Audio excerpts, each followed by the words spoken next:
ఏర్పించబడి ఆయన దేవుడు కుమారుడిగా ఆయన బబులోను దేశంలో ఎంతో మందికి ఎన్నో పరిచయం చేశాడు. చేయడా? బబులోను దేశంలో ఎంతో మందిని మార్చేనా? ఏంటి ప్రభా నీవే నన్ను పిలిచావు? ఏంటి ప్రభా నీవే నన్ను రమ్మన్నావు? ఏంటి ప్రభా నిలువ నా పని నా పని నేను చేసుకుంటే అన్ని వదిలేసి నన్ను రమ్మన్నా కదా ప్రభా అని ఇర్మియా అంటున్నాడు కదా దేవుడు. అంతేనా? బబులోను దేశంలో ఇర్మియా దేవుడు పిలిచాడు. ఆ దేశంలో దేవుడు పిలిస్తే ఇర్మియా అందరూ ఏం చేస్తారు? దోషం పాలు చేసి అపవిత్ర పాలు చేసి ఏం చేస్తాడు? ఒక బురద గుంటలో పడేసి నువ్వు సేవకుడు కాదు, నువ్వు మా పనికి రావు, సంఘంలోకి రావద్దని ఏకాకిగా బయటికి గెంటేసి దేవునికి మహిమ కలిగిన గాక. ఏం చేస్తావు? ఇర్మియా బయటికి గెంటేసాడు.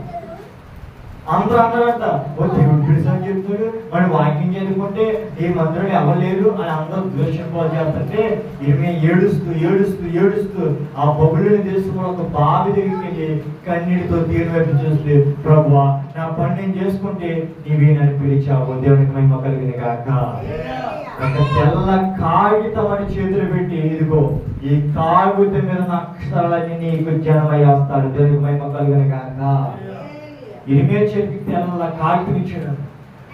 ఇర్మియా పట్టుకుని ఆ కాగితం అంతా అక్షరాలతో నిండిపోతుందంటే ఆయన నిలబడిన స్థలమే ఏమైనది? జనముతో నిలబడినది, దేవునికి మహిమ కలిగిన గాక.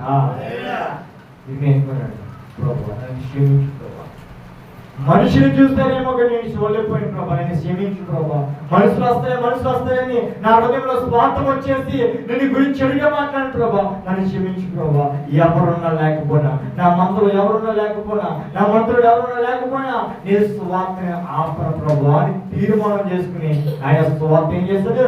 ఆయన శ్వాసంతో కొనసాగించాడంట. నీ వెళ్ళే దాకంలో నీకు ఎన్నో ఆపదలు వస్తాయి. రావా?